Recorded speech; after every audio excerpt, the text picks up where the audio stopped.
네, 우크라이나 전쟁이 3개월째 접어들고 있지만 양측 간 휴전 협상 가능성 더욱 멀어지면서 장기화 조짐 보이고 있습니다.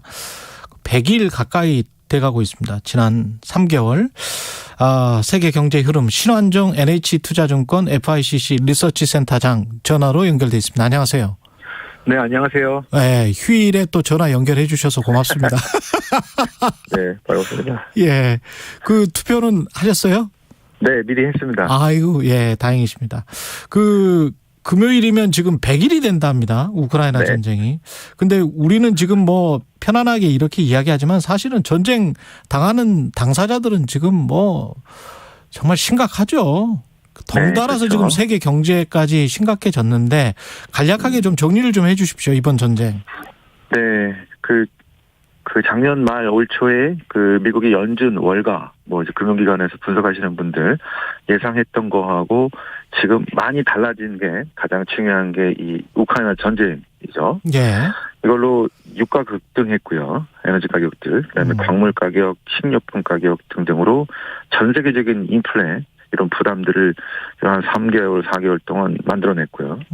그다음에 경기도 둔화되고 또 침체될 거라는 이런 우려들이 같이 나오면서 스태그플레이션이 이제 압도하는 거 아니냐, 이런 공포가 이제 한 100일 동안에 주요한 화두가 됐다고 볼 수가 있을 것 같습니다.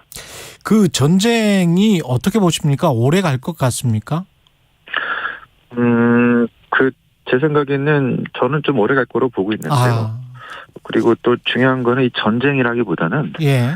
실은 러시아 제재 예. 이게 더 중요한 초점이라고 보여집니다. 전쟁이 만약에 금방 예를 들어서 한두 달 안에 끝났다고 쳐도 예.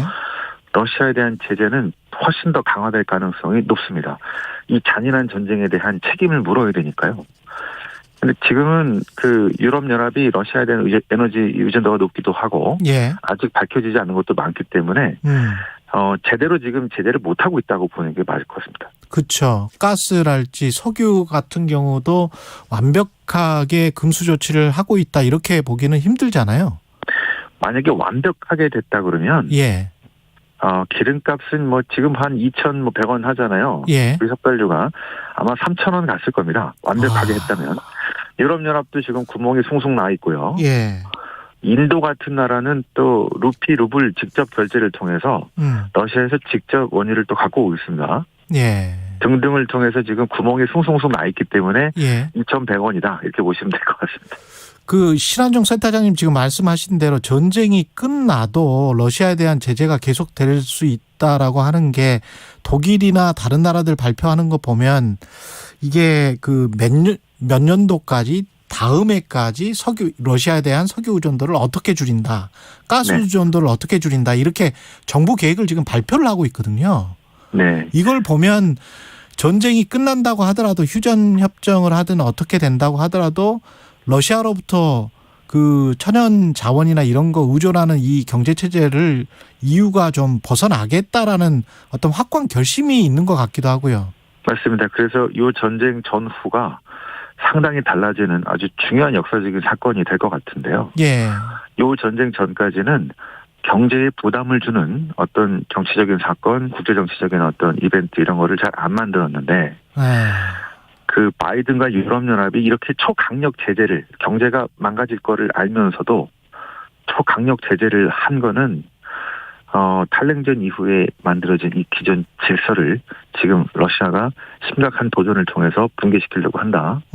그래서 지금 경제가 중요한 게 아니고 돈 버는 게 중요한 게 아니고 지금은 이 정치적인 질서, 국제정치 질서 이런 것들을 막아야 된다. 이런 것이기 때문에 앞으로는 이렇게 경제가 중심이 되는 게 아니고 정치 경제 또는 국제정치적인 어떤 이벤트에 의해서 경제가 타격을 받는 이런 상황이 비일비재하게 나올 것 같다는 측면에서 이 전쟁 전과 후가 완전히 달라지는 패러다임이 달라진다고 볼 수가 있을 것 같습니다. KBS 인터뷰에서도 제프리 sak스 교수가 좋은 외교 정책이 앞으로는 좋은 경제 정책이다 이런 이야기를 했더라고요. 네. 이게 그러면 난망이네요. 앞으로 어떤 좋은 외교 정책이 나올 수는 없는 거네요, 그러면. 우리나라 혼자 하기는 어렵겠고 아마 세계는 3파전 정도로 나눠질 것 같습니다. 3파전. 그 러시아 제재에 집중적으로 투자하고 있는 유럽연합, 미국, 일본, 우리나라 이렇게 포함되겠고요. 예.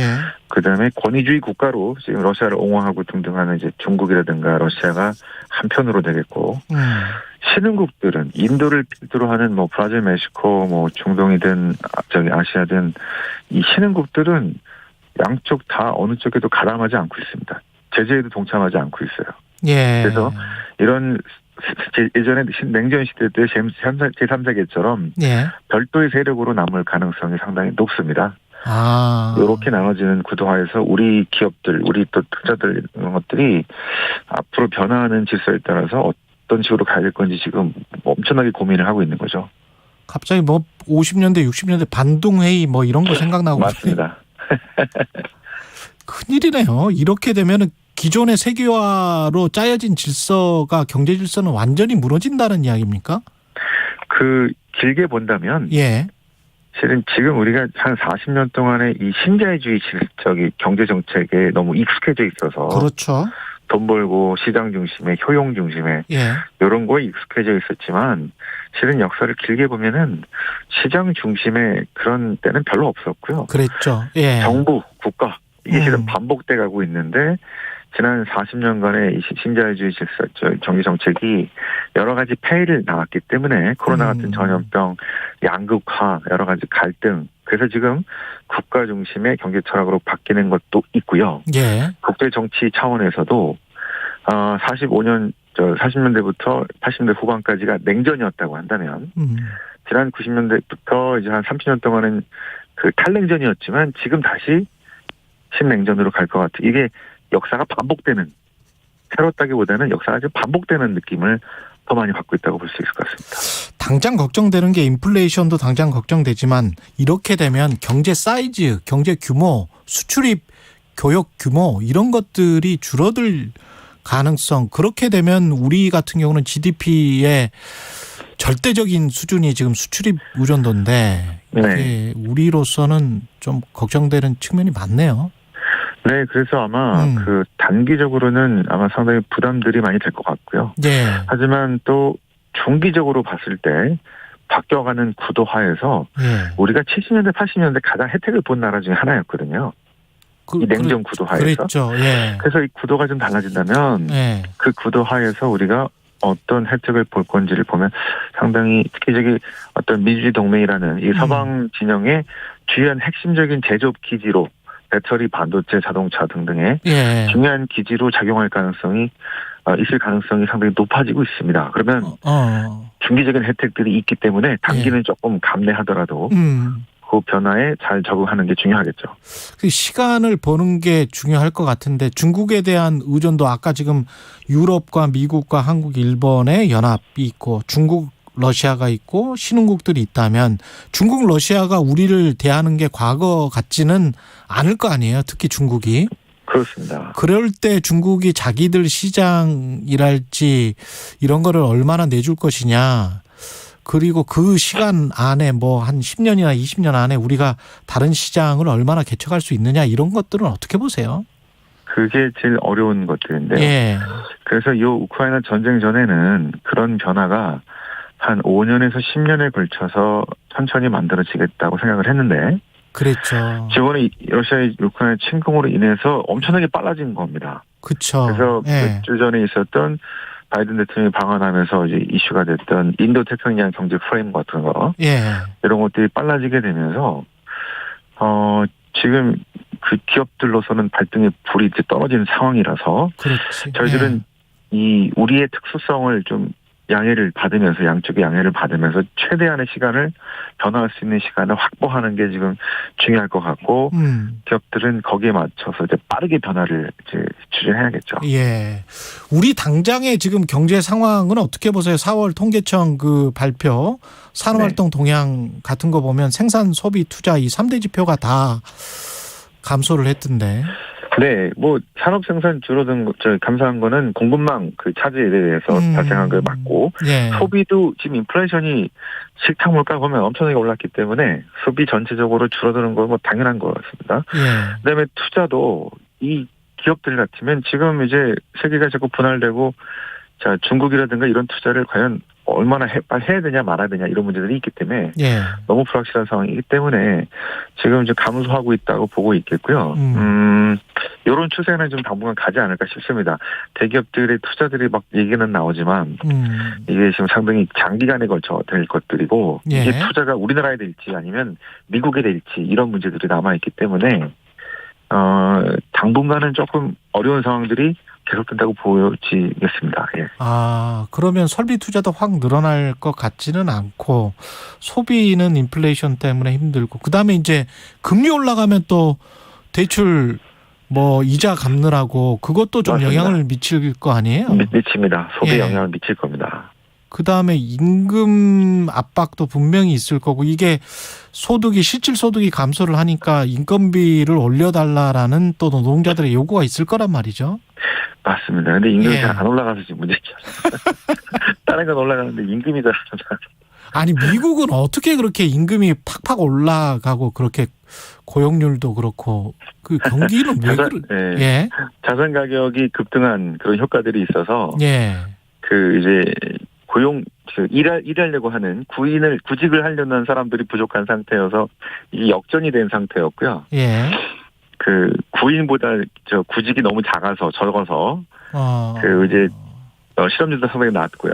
그런데 우리는 지금 미국 같은 상황 이제 구인 효과도 별로 없었고. 아, 그랬군요. 생각보다. 구인하는 사람이 실은 좀 더 많고 구직을 하는 사람들이 좀 더 많고 여러 가지 차이들이 있어서 미국과 같은 임금 환경은 아니라고 보이시고 있습니다. 그러면 우리 같은 경우는 부의 효과도 별로 없었는데 자산 가격은 뭐 부동산 같은 경우는 많이 올랐다고 이제 사람들이 계속 그러니까. 맞습니다. 부동산하고 올랐고 그다음에 주식은 올라갔다 떨어져 버렸고 그다음에 이제 비트코인 같은 또 이제 가상화폐 이런 것들 가다 떨어졌기 때문에 그다음에 금리는 막 오르고 예. 있고 해서 지금 가계 대출 또 가계 특히 이제 젊은 분들의 20, 30대의 이 재정이 조금 상당히 문제가 되고 있는 뭐 이런 상황이라고 볼 수 있습니다. 그럼 개인들은 어떻게 해야 됩니까? 지금 그냥 예적금 성실하게 하고 대출 좀 갚아 나가고 이 수밖에 없습니까? 일단은 지금 같은 상황에서는 예. 상당히 불확실하기 때문에 투자는 자산 배분을 하는 게 맞다고 보여지는데요. 예. 자산 배분의 기본은 일단 채권 비중을 늘리는 겁니다. 예. 그런데 2년 동안은 금리가 너무 낮아서 채권을 못하고 다 주식만 하셨다가 상당히 어려워졌는데요. 그렇죠. 예. 지금이라도 실은 자산 배분은 기본은 이제 채권인데 금리가 높아졌기 때문에 예금을 하셔도 되고 적금이나 그 채권을 하셔도 되는데 예금 금리가 그렇게 높지가 않습니다. 은행들이 지금 급하지 않은 모양이에요. 그래서 시중 금리는 높아졌는데 시장 금리는 예. 예금 금리가 낮기 때문에 차라리 예. 채권을 국채도 한 3.2% 나오고요. 회사채 한 4% 5% 나오니까 예. 지금은 이렇게 괜찮은 금리 때 투자를 하시는 이런 투자를 많이 하시는 게 좋습니다. 왜냐하면 10년에 한 번 있을까 말까 한 우리나라 금리가 한 3, 4% 국채가 10년, 한 3% 되는 거기 때문에 그렇습니다. 한 예. 10년 전에 예. 우리나라 30년 국채가 있었는데요. 예. 그게 5%였습니다. 지금 그런 거 없잖아요. 그때 그렇죠. 실은 샀어야 됩니다. 다시 돌아오고 있다. 이거 3.2%가 아마 10년 뒤에는 아마 지금 없을 끝나가고 있습니다. 예, 신환종 NH투자증권 FICC 센터장이었습니다. 잠시 후 8시 반부터 일부 지역국에서는 해당 지역 방송을 보내드립니다. 그대를 만나고 그대와 마주보며 숨을 쉴 수 있어서